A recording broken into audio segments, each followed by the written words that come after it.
They told us it was the rock.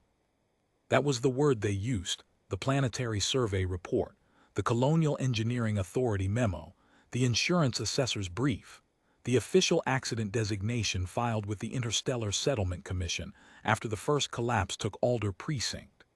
The rock: deep crust resonance event of undetermined origin, probable cause, stress fracture propagation along the Sarath sublithic fault array, consistent with recorded geological activity in the Orven Belt.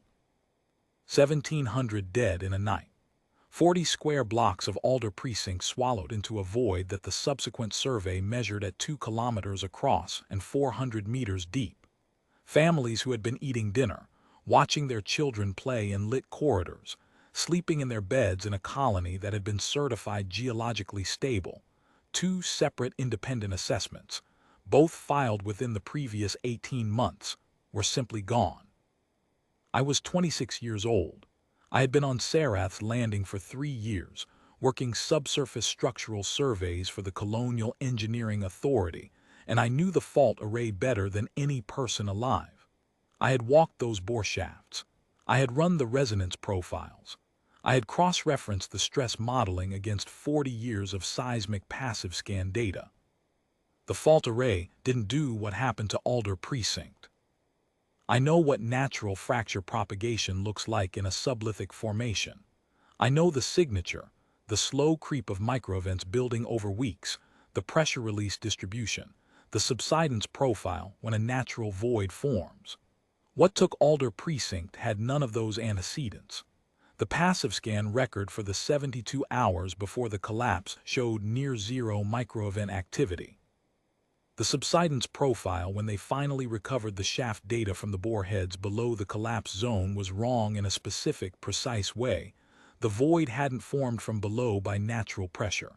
It had formed from below by extraction. The material was gone. Not fractured, not compressed, not redistributed by stress. Gone, as if something had taken it. I wrote this up. I submitted it as a formal anomaly report to my supervisor at the Colonial Engineering Authority within a week of the collapse. My supervisor forwarded it to the Regional Geological Board with a notation that it was speculative. The Geological Board filed it with a notation that the field surveyor's methodology lacked the instrument array to support its conclusions. I was not wrong about the methodology. I was not wrong about anything I had written. But I was 26, and I had been on world 3 years, and the official record said fault array, and nobody wanted to hear what I was saying. The second collapse took Meridian Industrial Corridor 8 months later, 430 dead. Smaller than Alder, the industrial zones ran thinner on population than the residential precincts, but the void signature was identical. Subsidence profile wrong in the same specific way. No antecedent microevent buildup. Material gone. I submitted a second report. This one I took directly to the Colonial Commissioner's office, bypassing the Geological Board entirely. The Commissioner's office acknowledged receipt and referred it to the Colonial Engineering Authority for review. The Colonial Engineering Authority referred it to the Geological Board. 11 months after the second collapse, the third one took Veron Basin. 2,300 dead. The void beneath Veron Basin was larger than anything I had yet documented, 6 kilometers across. Descent unmeasured because the bore heads that would have given us the measurement were gone with everything else.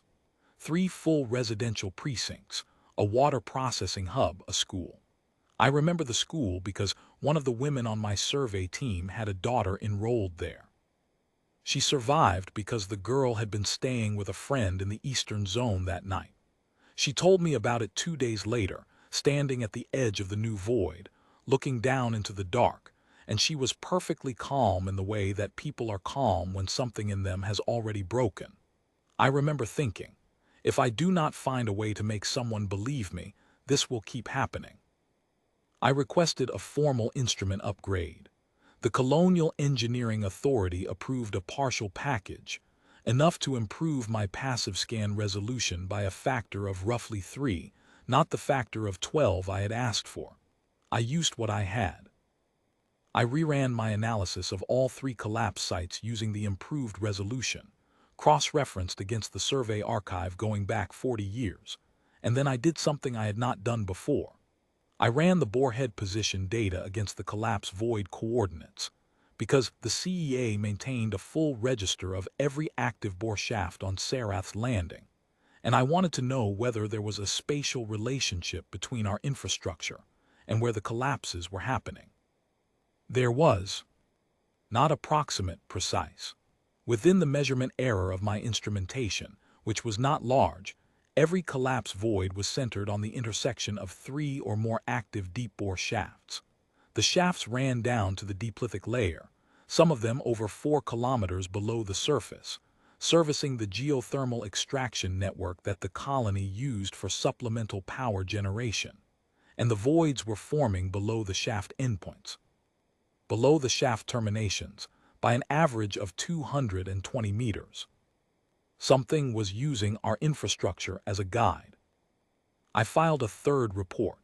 This one I sent simultaneously to the Colonial Engineering Authority, the Colonial Commissioner's Office, the Settlement Commission's Regional Inspector, the CEA Director of Infrastructure on Davos Station, and the Earth Diplomatic Oversight Bureau. The EDOB acknowledged receipt.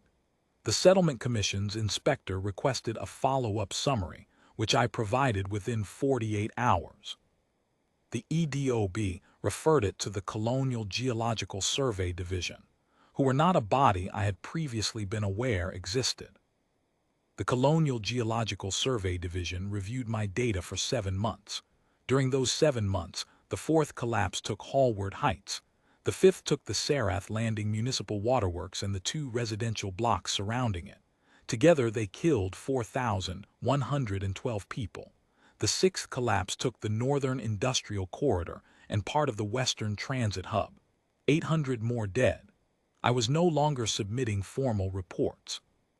I was keeping a private archive on an isolated drive that I carried on my person, and I was doing field surveys in the bore shaft maintenance access tunnels, alone, with my own equipment, in violation of the CEA safety protocols that required 2-person teams. What I found in the bore shafts, 3 months before the Colonial Geological Survey Division completed their review, changed everything. I had been mapping the terminus zones, the lowest accessible sections of the shafts, where the drilling had stopped and the geothermal exchange equipment was installed. I had been doing this for 6 weeks. The shafts were warm, lit by the infrastructure power feeds running along the shaft walls, and they were quiet except for the low hum of the geothermal exchange cycling. I had been working my way through the 16 shafts in the Eastern Bore Network, taking passive scan readings at 2-minute intervals and recording everything. On a Tuesday, at a depth of 4,200 meters in shaft 14 of the Eastern Network, my scanner returned a reading that I had to check 3 times before I accepted what it was telling me. The geothermal exchange unit at the base of shaft 14 had been modified. Not damaged, modified. Precisely, deliberately modified. Someone had installed a secondary coil array inside the exchange housing, nested around the original equipment in a way designed not to be visible from the access panel above it. The secondary array was connected to a power coupling that ran down through the rock itself, through the natural shaft wall, angled downward at a grade that the material profile said should not have been possible to cut without the bore head that had originally drilled the shaft, except that no bore head had been recorded as operating at this depth in the past 3 years. I photographed it. I measured it. I took material samples from the cut channel. I ran the passive scan at maximum resolution and held it there for 45 minutes, and then I understood what I was looking at. The secondary coil arrays, when energized, which they were, continuously, at a power level I measured as roughly 1/5 of what the primary geothermal exchange unit was drawing, produced a resonance output in the 40 to 80 Hz band. Seismic frequencies. The kind of frequencies that, sustained and directed through specific geometric arrangements in the sublithic layer, could over time induce stress fracture propagation in rock formations that had been stable for geological ages. Except that natural stress fracture propagation didn't produce the void signatures I had been documenting. What the secondary arrays were doing wasn't inducing fractures. They were doing something more specific, more precise, more expensive in terms of the physics involved. They were coherently loosening the crystalline matrix of the diplithic layer at specific coordinates, not breaking the rock, disaggregating it, converting a solid formation into a granular suspension that could then be extracted through channels too small to show in standard bore scan. The material was being removed. The voids were being mined. Sarath's landing had been built on top of a mining operation. The operation had been running, using our own infrastructure to direct the process, for at least 3 years before the first collapse, probably longer. The voids we had been calling collapses were the spaces left behind after the mining reached the point where the overburden above could no longer support itself. I sent what I had found to Earth Naval Intelligence that night. Not the Settlement Commission, not the EDOB, not the CEA. I had a contact name, a Lieutenant Commander Essen Frey, whom I had met 3 years earlier when she was doing an infrastructure security assessment on Davoris Station, and I was transiting through on my way to Sarath's landing. I had kept her contact code because she had seemed, unlike most of the officials I had dealt with, like someone who paid attention to what was in front of her. I sent the full archive, every report, every scan, every photograph, the material sample's spectral analysis, to Essen Frey's secure contact address, with a cover message that said simply, "This is not geology." She responded in 6 hours. She said, "Stay where you are." Earth Naval Intelligence sent a team to Sarath's landing 11 days later. 3 officers in civilian clothes, carrying instruments I recognized as substantially better than mine. They spent 9 days in the bore shafts, working in teams of 2 with a third running security on the shaft access. They did not tell me what they found while they were finding it. On the 10th day, the senior officer, Commander Tyrell Vance, who had the manner of someone who had seen bad things and had organized them carefully in the part of himself where bad things were stored, sat down with me in a prefab office near the Eastern Bore Network Surface Access Station, poured 2 cups of water from the unit on the desk, and said, "How many people have you told about the secondary arrays?" I told him, "No one other than Essen Frey." He said, "Keep it that way." Then he said something else. He said, "We found secondary arrays in all 22 bore shafts we accessed. We found evidence of channel cutting in the shaft walls of 14 of them. We found material collection infrastructure below the termination depth of 7 shafts, permanent installation, not temporary, running to a network that extends well below our current scan depth." He paused. He said, "This is not a recent installation. The spectral aging on the lower infrastructure components is consistent with a construction timeline of not less than 40 years. I said, "The colony has been on Sarath's landing for 43 years. He nodded. He said, "They started before the first settlers arrived." I have thought about that sentence many times over the years that followed. They started before the first settlers arrived. 43 years. The colony of Sarath's landing had been built on top of an active extraction operation. The colony's own bore shafts had been installed directly into an infrastructure that was already in place, already running, already designed to use the colony's own power generation to drive the resonance arrays. The colonists had been placed above a machine. The collapses had not been accidents or negligence or misfortune. They had been a harvesting schedule. The Colonial Geological Survey Division completed their review 14 days after Commander Vance's team left Sarath's landing. They filed a report determining that the collapse events were consistent with natural fault array stress propagation in the Orven Belt geological context and recommended an updated monitoring protocol. Commander Vance's team had already submitted their findings to the Earth Naval Intelligence Director. The findings included evidence of a non-human installation of unknown age and continuous operation beneath the surface of Sarath's landing, evidence that the installation had been modified to utilize human boreshaft infrastructure as an induction array, evidence that the modifications had been in place since before colony establishment, evidence that the extraction operation had been expanding progressively toward the surface over the preceding 11 years. A preliminary scan profile of the deeper infrastructure, suggesting that the network was not limited to Sarath's landing, but extended laterally through the sublithic layer for an unmeasured distance in all directions, and a preliminary identification of the most likely originating species based on material sample analysis and construction methodology signatures. The Vareth continuance. I had not heard of the Vareth continuance.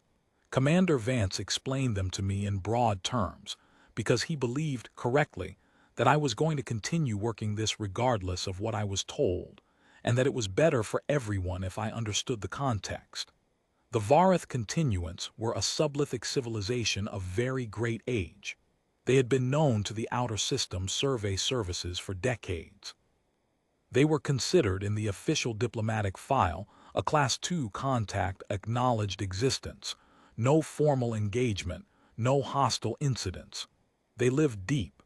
They did not communicate. They had no recorded history of surface interaction and no recorded history of aggressive action against surface species. The official record was not accurate. Commander Vance did not tell me how inaccurate. What I learned later, after the full intelligence review was complete and the naval director had brought the findings to the council, was this: the Vareth continuance had an expansion methodology that did not involve armies or fleets or declarations of intent. They waited. They mapped.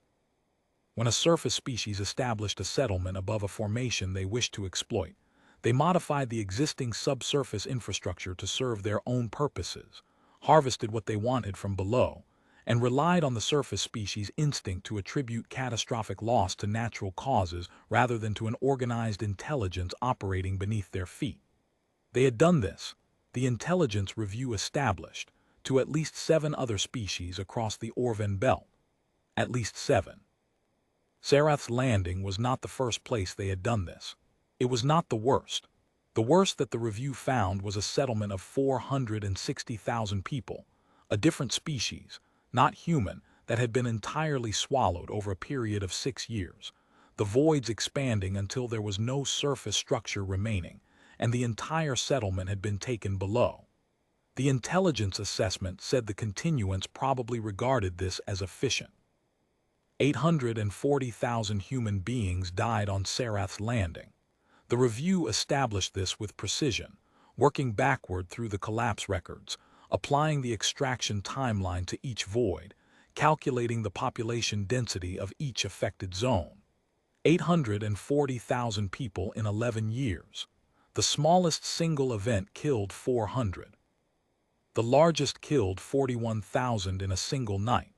That was the 7th collapse, 18 months before Commander Vance's team arrived, which I had documented and reported, and which the Colonial Geological Survey Division had attributed to a secondary stress fault interaction. 840,000. The council sat with the naval director's briefing for 48 hours.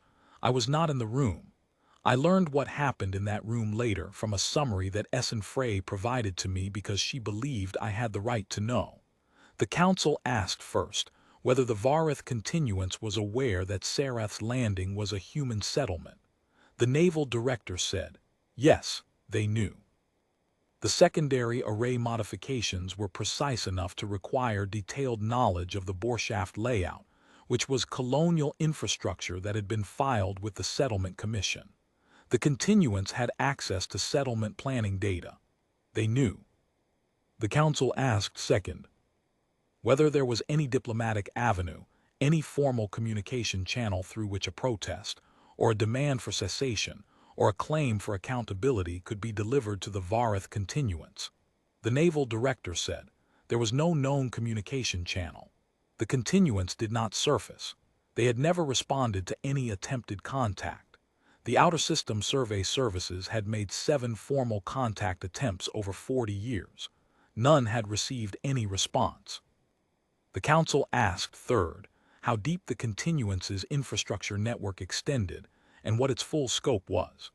The Naval Director said, unknown depth, unknown lateral extent, but the preliminary scan work suggested the network was not a local installation specific to Sarath's Landing. It was a regional node in a larger system that ran across a significant portion of the Riven belt subsurface. It had been building for a very long time. The Council asked, fourth, what a response would require. The Naval Director laid out 3 options. Option 1 was a targeted surgical strike on the Sarath's Landing node specifically, using deep penetration munitions to destroy the installation beneath the colony. Option 2 was a response directed at all identified continuance node sites across the Riven belt, using a combination of deep penetration ordnance and surface-to-subsurface breach teams to dismantle the infrastructure. Option 3 was what the Naval Director called a full response, the Riven Compact Authorization, which would not merely destroy the identified nodes but would follow the network to its full extent, disassemble every element of continuance infrastructure reachable within the operational boundary, and leave the Riven belt sublithic layer cleared of continuance presence to a depth that precluded any near-term reconstruction. Option 3 required the yards to build for 3 years. It required 477,000 warships, configured in a strike doctrine unlike anything previously authorized, not fleet-on-fleet engagement but deep strike, precision breach, and sustained infrastructure disassembly at geological depth. It required a ground element of 340,000 personnel trained in subsurface operations in extreme depth, high heat, high-pressure environments. It required the complete redesign of several munitions categories and the development of a scanning technology that did not yet exist in operational form. The Council asked the Naval Director, what does Option 3 accomplish that Options 1 and 2 do not? The Naval Director said, Options 1 and 2 remove the continuance from Sarath's Landing. Option 3 removes the continuance from the Riven belt entirely, dismantles their network to a depth that would require a geological age to rebuild, and ensures that no other surface species operating anywhere within the belt's reach can be subjected to what Sarath's Landing experienced. Option 3 is not about Sarath's Landing. Option 3 is about what the record will show happened when the Varith continuance decided that 840,000 human beings were an acceptable loss in a mining operation. The Council authorized Option 3. 3 years. That is what they gave the yards, and the yards met it. I know because I watched parts of it. After the Council authorization, Essen Frey had asked me whether I wanted to be involved in the preparation phase, specifically in the subsurface scanning research, because the Riven Compact doctrine required a targeting system that could map the continuance's infrastructure at operational depth and precision, and I was, at that point, the human being with the most direct field experience in continuance subsurface extraction signatures. I said yes. I want to be precise about why I said yes. It was not grief. The grief was there, 840,000 people, and the school in Veron Basin, and the woman standing at the edge of the void looking down in the way that people look when something has already broken. But the grief had been there for 3 years before the Council authorization, and it had not been useful. Grief is not a tool. What I had by then was something colder and more functional than grief. I had worked those bore shafts alone, at 4,000 meters depth, in the heat and the humming dark, taking readings and building the record that nobody wanted to believe. And I had kept doing it after Collapse 4 and after Collapse 5 and after Collapse 6. And what that produced was not rage or sorrow, but a very specific, very steady conviction. That the record should be complete and accurate, and that the response should fit the offense exactly, with no remainder and no shortfall. I said yes, because I wanted the targeting to be right. The yards were at Tiburon Reach and at the Davoris Deep Construction Facilities, and at 4 secondary installations, whose locations were not publicly disclosed. I visited Tiburon Reach once, about 8 months into the preparation period, accompanying a briefing delegation from the scanning research team to consult on instrument integration with the compact strike hull design. The scale of what was being built there was not abstract to me. I had spent considerable time, in the years since the first collapse at Alder Precinct, developing a precise understanding of what large numbers meant when applied to human death, and I applied the same precision to the yards. Each hull taking shape in the Tiburon Reach installation was being fitted with the deep scan system my team was developing. Each hull represented a vote in favor of the proposition that what had happened on Sarath's landing had been documented, understood, and would not be answered with anything less than what it warranted.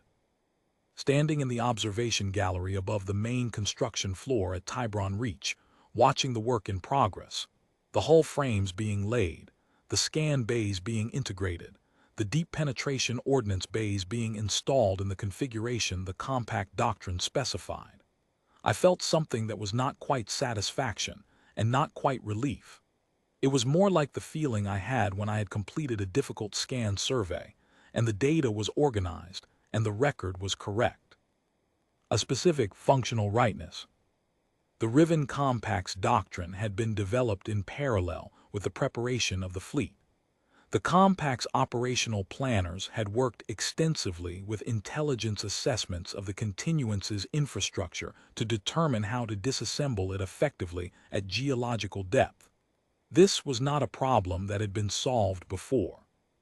Standard fleet doctrine was designed for engagement with surface or orbital forces, ships against ships, installations against ordnance, planetary defenses against breach forces. The continuance had no ships. They had no orbital presence. They had no surface installations. What they had was an infrastructure embedded in rock at depths between 2 and 12 kilometers across an area the size of a small continent, built from materials whose properties were not fully cataloged, powered by geothermal gradients that the disassembly operation would need to account for, and connected internally by transit corridors that the breach teams would need to navigate without the benefit of existing maps, because until the scanning system my team was building was complete, we had no operational resolution picture of the full network. The planners were building a doctrine for a problem they could not yet fully see. What they built, over 18 months of development, was a 3-phase approach: orbital deep penetration to neutralize the upper infrastructure and open access corridors for the ground teams, ground team entry, and systematic level-by-level disassembly using the real-time scan data to guide the sequence, and a final orbital verification scan to confirm disassembly completeness before the ground teams withdrew. The deep penetration ordnance was a new design. It had to be, because the existing inventory wasn't built for rock at depth, it was built for hardened surface installations. The ground teams were trained for 18 months in extreme depth operations, in environments built to replicate what the scan data suggested they would find, rehearsing the disassembly sequences on full-scale mock-ups of continuance collection hub structures built from the material profile analysis the intelligence team had compiled. I contributed to those mock-ups. The material analysis work was technically adjacent to the scan development, and several of the construction engineers working on the mock-ups had specific questions about the secondary array design that I was better positioned to answer than anyone else. I spent 2 months consulting on the mock-up program. I watched breach teams practice disassembly sequences on structures that were, in their essential architecture, scaled versions of what I had found in Shaft 14 of the Eastern Bore Network. It was a strange experience. The secondary array in Shaft 14 had been, when I found it, the most alarming thing I had ever seen. Not visually dramatic, not obviously threatening, just a coil nested inside a housing with a channel cut in the rock, but alarming because of what it meant, because of what it explained, because of what it implied about 41 years of colonial history. watching the breach teams methodically detach and dismantle replicas of that same coil over and over, until the disassembly sequence was as automatic as any other trained procedure, reduced the object to what it actually was, a machine component. It could be found, identified, and removed. It was being found, identified, and removed. That was what the 3 years of preparation were doing, turning an atrocity into a solvable problem and then solving it. The scanning research took 14 months. I was part of a team of 26 surveyors, physicists, several of the engineers from Commander Vance's original investigation team, 2 naval research officers who had been studying the continuances extraction technology. We built the deep scan protocol from what I had started in Shaft 14 of the Eastern Bore Network. We took my passive scan methodology, the modified version I had developed to detect the secondary arrays, and we scaled it, instrument by instrument, resolution level by resolution level, until we had a system that could map the continuances infrastructure from orbit to a precision of 4 meters at a depth of 12 kilometers. It did not exist when we started. It existed when we finished, and it was going into 477,000 warships. The final months of the preparation period, after the scanning system was complete and the fleet was nearing its launch configuration, had a quality that I can only describe as quiet wait. The work of building the response had been concrete and demanding, and had occupied most of the available cognitive space, which I suspect was partly by design. The planners, the engineers, the research teams were all kept moving, all kept building and refining and testing, in a tempo that did not leave much room for the other thing, the thing that sat underneath all the work and would not be addressed by any amount of technical refinement. 840,000 names in the archive. The continuance below the Orven belt, still running their operation. The record built, the fleet built, the doctrine built, and still nothing on the surface of Sarath's landing except the quiet of an evacuated colony and the sound of wind across the boreshaft access stations. I took leave during the final preparation month. I did not go anywhere in particular. I spent 2 weeks in a transit settlement on a station called Vorn's Crossing, which was a logistics hub for the outer Orven belt colonies, and had the quality of places that exist for practical reasons, rather than any intention that people would find them pleasant to inhabit. I ate in the station commissary and walked the access corridors and sat with a cup of something warm in a common room near the main docking bay and thought about the school in Veron Basin. I did not resolve anything. There was nothing to resolve. I went back to the compact staging area when my leave was over, checked my instruments, and reported ready for the launch review. I went back to Sarath's landing once during the preparation years, about 18 months before the compact launched. I needed to take final calibration readings from the sublithic layer to verify the completed scanning system against actual continuance installation data. I went alone. Essen Frey had offered to send a security team, and I had declined.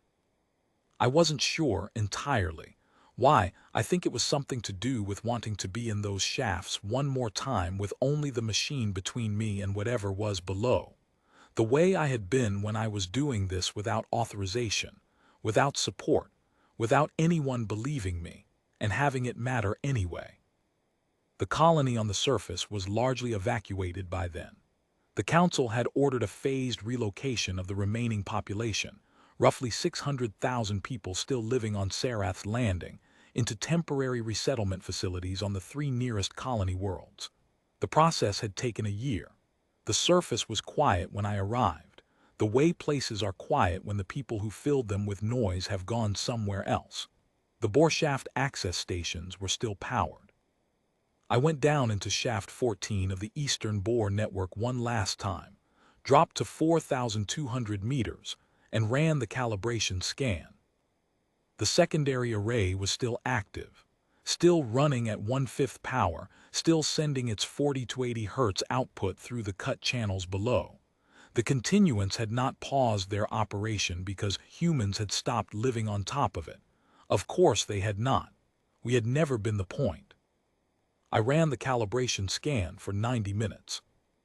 The deep scan system returned a map of the continuance infrastructure below Shaft 14 that extended to 9 kilometers depth and 2 kilometers lateral radius, showing 11 distinct extraction channels, 4 collection hub structures, and a transit corridor running northwest to southeast at 8 kilometers depth with an estimated bore diameter of 6 meters, large enough to move material or personnel, or whatever the continuance used for the equivalent of personnel.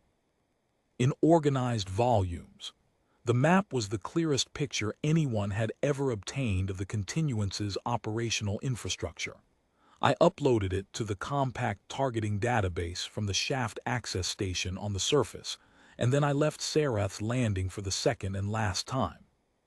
The Riven compact launched on a Tuesday morning, Consortium Standard Time, from 17 separate staging positions across the Orven Belt perimeter. I know it was a Tuesday because I was present at the launch review, standing in the tactical operations suite of the compact command carrier Sarath's Answer, named for the colony, which was a deliberate choice by the compact's commanding officer, Admiral Dis-Sa-Roth, who was the same Dis-Sa-Roth who had been commanding the 3rd Cordon Squadron when the Olteran League turned its guns on them, and who had served a second command posting after that, and who took the compact assignment because she told me once in the brief conversation we had before the compact entered the belt, she had a talent for responding to things that had been done that should not have been done. I was not military. I was aboard as a civilian technical consultant attached to the ground element. The ground element was 340,000 people organized in 6 breach groups, each group assigned a set of target nodes within the network, each group equipped with the subsurface scanning system my team had built, and with the deep penetration ordnance that the compact's munitions engineers had developed specifically for this operation. The doctrine was not to bomb the continuance network from orbit. Deep penetration ordnance had a role in initial breach operations, but the primary method was sustained breach and disassembly by the ground teams, working their way down through the continuance infrastructure level by level, dismantling the extraction systems, collapsing the collection hubs, and sealing the transit corridors. This was not going to be fast. 34 days was what the operational plan projected. 34 days was what it took. I was assigned to the primary node, the site that the full deep scan of the Sarath's landing bore network had identified as the regional command and logistics hub for the continuance's Orven Belt operation. It was not beneath Sarath's landing itself. It was below a formation called the Orven Deep, 2,300 kilometers southwest of the colony, under a geological layer called the Varith Shelf, named, as it turned out, by a survey team decades earlier who had detected unusual subsurface density anomalies without understanding what they were looking at. The Varith continuance had named themselves, apparently, after the same formation they lived beneath, or the formation was named after them. The survey team had not known there was anyone to ask. The breach of the primary node's surface access point, a natural fault system that the continuance had modified over geological time into something that functioned as an entrance, though not one designed for anything like human scale, took 6 hours of deep penetration work by the orbital element before the ground teams could enter. I watched the initial breach from the surface. It was still daylight on the Orven Deep. The local sun was 3 hours past zenith. And the surface here was a flat gray-brown plain of metamorphic rock with almost no surface features, the kind of landscape that makes you understand why a civilization would choose to live below it.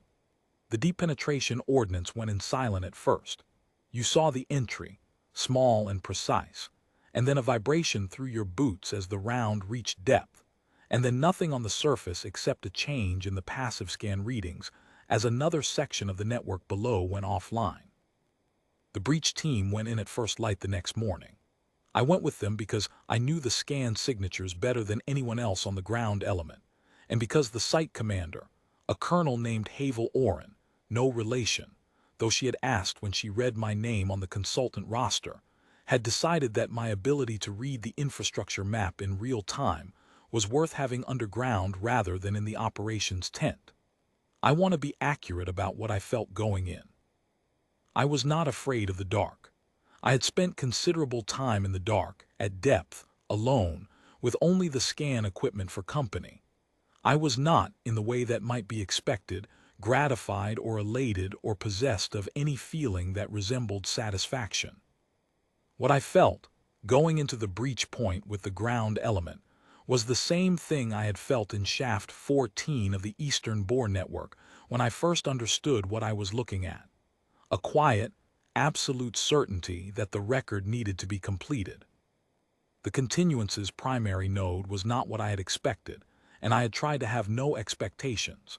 The infrastructure I had mapped from Sereth's Landing was functional and massive and old, but it had the quality of machinery, purposeful, geometric, without any element that suggested the people who had built it cared about anything except efficiency. The primary node was different.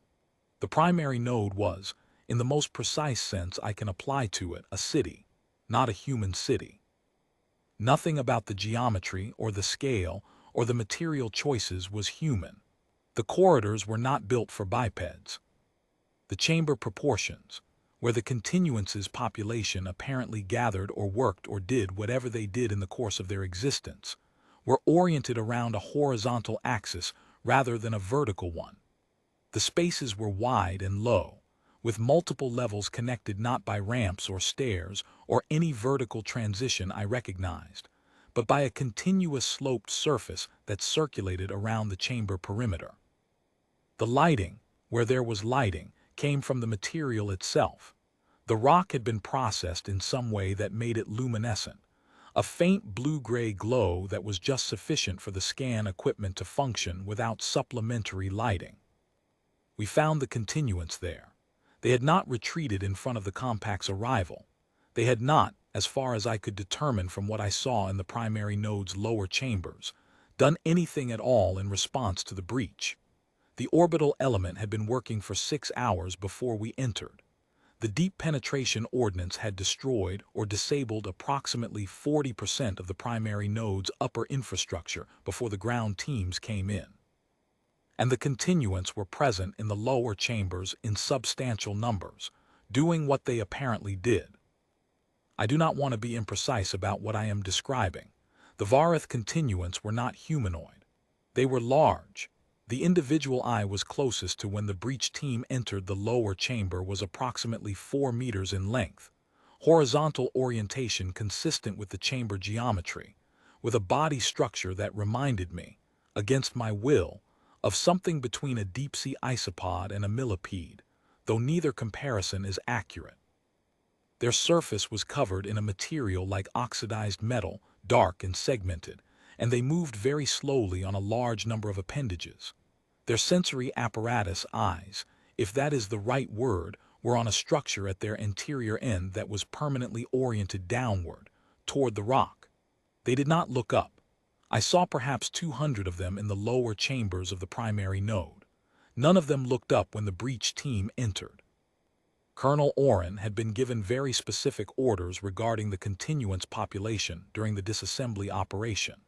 The Riven Compact's authorization did not include harm to the continuance's non-combatant population. What it included was the total disassembly of their infrastructure within the operational boundary. The continuance apparently had no combatant population in any sense the ground teams recognized. They did not resist the ground team's entry. They did not communicate. They continued their activities in the lower chambers with no apparent awareness of or response to the presence of 340,000 human beings, systematically dismantling their civilization above their heads. I stood in the lower chamber of the primary node of the Vareth continuance for approximately 8 minutes while the breach team secured the chamber, and the scan team began mapping the lower infrastructure for the next disassembly phase. 8 minutes, looking at the Vareth continuance going about whatever they went about, and trying to put together in my mind the distance between what I was seeing and what I knew. 200 individuals in this chamber, moving slowly in the faint luminescent light, attending to whatever they attended to. 840,000 human beings dead in 11 years on Sarath's landing, 40 years of a machine running beneath the colony that had been placed above it. 7 other species documented to have suffered the same fate. The continuants in this chamber had not looked up once. They had never looked up. I had spent a considerable amount of time, in the years since I first understood what was happening below Sarath's landing, trying to construct a framework for what the continuants were. Not what they were technically. I had their extraction methodology mapped in detail, and understood their biology well enough to recognize one when I was standing 3 meters from it. But what they were in the sense that mattered for the question of what the response should mean. Were they malicious? Were they indifferent? Was there a word that fit what you were looking at when you looked at a civilization that had been systematically collapsing human cities for 11 years, and had apparently organized no category in their understanding for the people dying above them? I had tried various frameworks. None of them satisfied. Malice requires awareness of the harm as harm, and there was no evidence the continuants experienced it that way. Indifference implies a choice not to care, which implies that caring was available as an option. What I was looking at in the lower chamber suggested something more structural than either. A civilization that had not developed the conceptual apparatus to register surface dwellers as belonging to the same category of existence as themselves. Not enemies, not even strangers. Something outside the operational boundary of their moral world, in the same way that the Deeplithic layer had been, until the Riven Compact, outside the operational boundary of ours. That was, I think, the thing I kept returning to. Not malice, not warfare, not the kind of enmity that you can reason about, but a civilizational incapacity to regard the surface world as something that existed in the same moral register as the deep. We were not their enemies. We were not their neighbors. We were not, in any category their civilization had developed, a thing that could be wronged. We were surface. We were above. We were in the architecture of their understanding, not present. The Riven Compact's response was not designed to teach the continuants that surface dwellers had moral weight. You cannot teach a civilization something it has no cognitive structure to receive, and in any case, that was not what the Compact was for. The Compact was for the record, for the 840,000 names, for the notation about anomalous density readings in the boreshaft placement register, 41 years old and filed and forgotten. For every anomaly report submitted, and every disposition notation that said speculative, and every geological board review that said consistent with natural fault array behavior. The Compact was for the fact that a machine had run below a colony for the entire life of that colony, killing people on a schedule, and the response to that fact should be recorded alongside the fact itself, with the same precision and completeness, so that both were in the archive and both could be found. I went back up to the surface. The disassembly of the primary node took 11 days. The Compact's 18 target nodes were being worked simultaneously. 6 breach groups running parallel operations across the Orvan belt. The communications traffic in the operations tent was constant, progress reports, obstacle assessments, revised infrastructure maps as the scan teams worked deeper, logistics requests. The continuance's network was larger and older and more deeply embedded than the preliminary assessment had projected. The 34-day operational plan held, but it was not comfortable. The breach teams had to go deep in places where the continuance's infrastructure had merged with natural formations in ways that required careful work to distinguish from one another. And there were 3 incidents at different nodes, where the disassembly sequence triggered secondary structural failures in the rock above the network, requiring the breach teams to withdraw and the orbital element to perform precision stabilization work before the ground teams could re-enter. None of the breach teams suffered casualties from the continuance directly. They suffered casualties from the environment, the heat, the pressure, the geological instability that the continuance's own extraction operations had introduced into the belt's sublithic layer over decades of operation. 11 people died in the primary node operation alone, in one of the secondary failure incidents. I knew 2 of them by name. Colonel Oren gave the names to the record personally at the end of each operational day, added them by hand to the ongoing report, with date and location and cause and their next of kin contacts. She did this in addition to the formal casualty notification process, not instead of it. I asked her once why she did it by hand when the system handled the formal record automatically. She said, because someone ought to do it by hand. On the 34th day, the last of the 18 nodes reported disassembly complete. I was at the surface of the Orven Deep, at the primary node breach point, when the confirmation came in. The breach point was a meter-wide opening in the gray-brown metamorphic rock, reinforced at its edges by the ground team's structural supports, with a ladder leading down into darkness. There was a wind coming across the Orven plain from the northwest, carrying fine rock dust from the geological activity that the disassembly operation had generated in the substrata. The local sun was past zenith. It was a bright afternoon. The deep scan I ran from the surface that day, the same system my team had built, the same protocol I had calibrated in Shaft 14 of the Eastern Bore Network 18 months earlier, showed nothing below the Orven Deep except rock. The collection hubs were collapsed. The transit corridors were sealed. The extraction channels were filled. The secondary resonance arrays, all 17 identified installations across the 18 nodes, were offline and physically dismantled. The continuances network in the Orven Belt sublithic layer was gone. What the continuants themselves were doing in the lowest reaches of the rock, below the depth the compact's operational boundary had reached, I could not say. The scan reached its operational limit at 12 kilometers.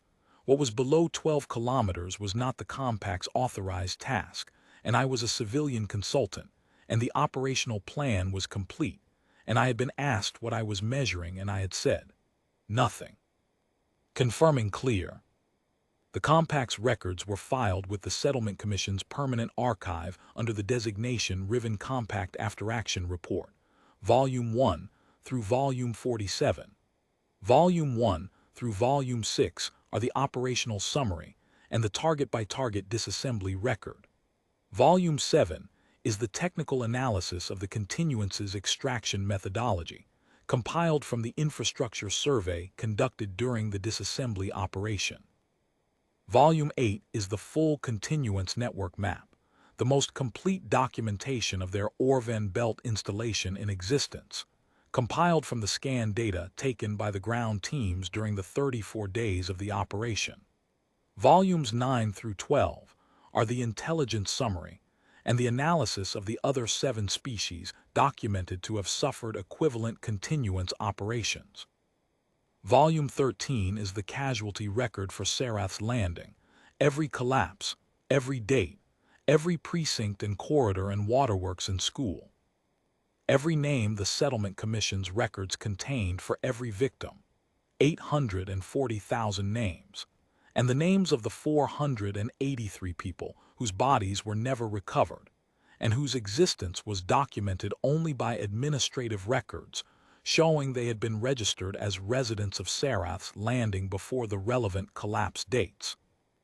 Volume 13 also contains my original anomaly reports, the first, the second, the third, and all the subsequent ones, with their receipt dates and the disposition notes from the Colonial Engineering Authority and the Geological Board and the Colonial Commissioner's Office and the EDOB and the Colonial Geological Survey Division. Every acknowledgement, every referral, every notation that my methodology was speculative or that my conclusions were unsupported. All of it is in the permanent record. I compiled Volume 13 myself. I asked the Settlement Commission's Records Office for access to the full casualty registry, and they provided it without difficulty once they understood what I was building. It took me 4 months after the compact returned to complete the cross-referencing. The Commission's archivist, a woman named Petra Molin, helped me organize the final index. She was very precise about the alphabetical conventions for names from the Sarath colony's demographic mix, which was complicated because the colony had drawn settlers from several regional traditions with different naming structures, and the index had to be navigable. We spent a long time on the index. I am glad we did. A record that cannot be found is not a record. I am told that Volume 13 has been downloaded approximately 4 million times since the After Action archive was made publicly accessible. I do not know what to make of that number, except that the record was found. Admiral Roth filed her operational summary with the Naval Director the week after the compact returned. The summary concluded with the following assessment, which I read because Essen Frey forwarded it to me.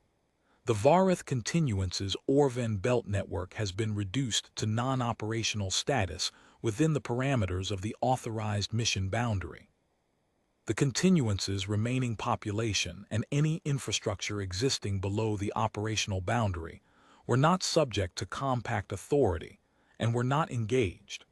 The long-term disposition of the continuance below the boundary depth is an intelligence and diplomatic matter outside the scope of this report. What this operation accomplished was the complete disassembly of the infrastructure the continuance used to harvest resources from the surface layer of the Orven Belt, and the destruction of every installation linked to the events at Sarath's Landing and the 7 other documented sites. That is what was authorized. That is what was done. I stood at the breach point of the primary node on a bright afternoon on the Orven Deep and looked at the opening in the rock and thought about the 8 minutes I had spent in the lower chamber, watching the continuance go about their existence without looking up. I thought about Shaft 14 at 4,200 meters and the secondary array that had been running for perhaps 40 years, and the woman at the edge of the Veron Basin void looking down at the dark in the way that people look when something in them has already broken. I thought about the school. I thought about a specific fact that had been in the Geological Board's records all along, a fact I had found during the archive research for Volume 13. 41 years before the first collapse took Alder Precinct, when the Colonial Engineering Authority had been conducting the initial boreshaft placement survey for the Sarath's Landing geothermal network.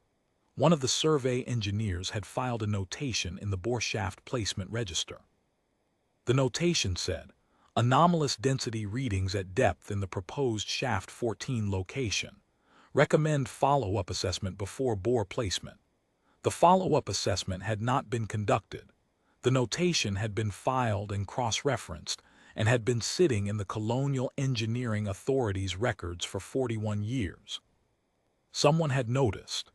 They had noticed, and they had filed the notation, and the notation had sat in the archive for 41 years while 840,000 people died, and there were no words that adequately addressed what that meant, and I had long since stopped looking for them. The Riven Compact's ground teams returned to orbit 48 hours after the primary node confirmed clear. The warships held position above the Orven Belt for 14 days while the final scan survey of all 18 node sites was completed and the after-action documentation was organized. Then they went home. I stayed on the Orven Deep for 2 more weeks, running ground truth surveys against the scan data, verifying that the disassembly record was accurate. It was. I found 3 locations where the scan data had slightly overstated the extent of the disassembly, small collection subchambers below 2 nodes that the breach teams had not fully reached before the operational boundary depth was hit. I logged them. They were below the operational boundary, meaning the compact hadn't been authorized to address them, meaning they were in that uncertain space where the intelligence and diplomatic record would need to manage what came next. I logged them because the record should be complete and accurate. On my last day on the Orven Deep, I ran a final passive scan from the surface near the primary node breach point. Long-duration scan, 2 hours, maximum resolution. The same instrument type I had first used in Shaft 14 of the Eastern Bore Network, improved through 7 subsequent generations of the technology over the years since. What it returned from the deep-lithic layer below the breach point was the absence of what it had previously found there. No resonance output in the 40 to 80 Hz band, no coherent signal, no extraction activity. The rock below the breach point was, for the first time in at least 40 years doing what rock does, being still. That was what I wanted, not the silence as a punishment or a message, the silence as a fact. The operation had been authorized and the operation had been conducted, and the result was what the authorization had specified. The Varith continuance's infrastructure was gone. The bore shafts that had been turned into induction arrays were destroyed. The network that had run below Sarath's landing for the entire life of the colony was dismantled. The record was complete. 840,000 names were in the permanent archive, with their collapse dates and their precinct designations, and a cross-reference to every anomaly report I had submitted, and every disposition notation that had been filed in response. People would look at that record for a long time. The 4 million downloads were the beginning of that. I did not know what they would do with it, whether they would grieve or be angry or feel something in between, whether it would change how colonies were surveyed or how bore shaft placement studies were conducted or how anomaly reports were received. Those were questions for people who made policy, and I had never been a person who made policy. I had been a person who took readings in the dark at 4,000 meters depth and built the record that nobody wanted and kept building it anyway. I packed the scan equipment and walked back across the gray-brown plain to the transit station where the shuttle was waiting, and the sky above the Riven Deep was the particular hard blue of a planetary atmosphere in full daylight with nothing between you and it. The shuttle lifted, and the Riven Deep fell away below, and the gray-brown plain shrank, and the breach point became a mark smaller than a finger against the rock. And then the atmosphere thinned and the rock curved away, and the belt was a geological feature on a planet that had a damaged history and a complete record. They called it the rock. They said it was the fault array, the stress fracture propagation, the deep crust resonance event of undetermined origin. For 11 years they said this, and for 11 years the machine ran below, and for 11 years the voids opened and the people fell. The Riven Compact flew 477,000 warships into the Riven Belt and spent 34 days making sure it would not run again. The record is complete. That is what I have to say. The record is complete and it is in the archive and it can be found.